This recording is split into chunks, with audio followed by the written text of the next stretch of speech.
আমাকে একটা ডাব শ্যাম্পু দেন তো, আর একটা লাক্স সাবান দেন। এগুলো সব ইসরায়েলি প্রোডাক্ট, এগুলো বেচা সব নিচ্ছে। এই সবগুলো অ্যাকসেপ্ট করছি যেগুলো আছে ইসরায়েলি প্রোডাক্টগুলো, ঠিক আছে? এগুলো বিক্রি করবো না, এগুলো সব ফেলাই দেবো। আর আপনাকে সাজেশন করতেছি, আপনি এরকম ইসরায়েলি প্রোডাক্ট যেগুলো আছে জি জি। এগুলো সব বয়কট করেন, এগুলো সব কিছু কিনবেন না। এই যে আমার কাছে আছে লাক্স, ডাব, ডেটল, তারপর ডাব শ্যাম্পু, ঠিক আছে? ইসরায়েলি যে আপনার আচ্ছা আচ্ছা গার্নিয়ার ম্যান, তারপরে যে আপনার আচ্ছা আচ্ছা, জিম্বার। আপনার আপনার আর বলতে হবে না। যেহেতু আমাদের ফিলিস্তিনি দেশটাকে ইসরায়েল ধ্বংস করে ফেলতেছে, আমরা দেশে বসে কিছু করতে পারতেছি না, শুধু হাহাকার করতেছি। তাহলে আসলে আমাদের উচিত এইসব প্রোডাক্ট বিক্রি না করা, না কিনা। হ্যাঁ, আমাদের উচিত যে সকল ইসরায়েলি প্রোডাক্ট হ্যাঁ হ্যাঁ, আমরা বয়কট করব। ঠিক আছে? ঠিক আছে, আমি আজকে আপনার কাছ থেকে অনেক কিছু শিখতে পারলাম। ঠিক আছে, আপনার কাছ থেকে অনেক কিছু শিখতে পারলাম।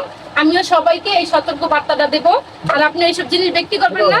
আমি আজ থেকে আমাদের বাংলাদেশি প্রোডাক্ট ছাড়া অন্য কোনো প্রোডাক্ট ইউজ করবো না। ইনশাআল্লাহ।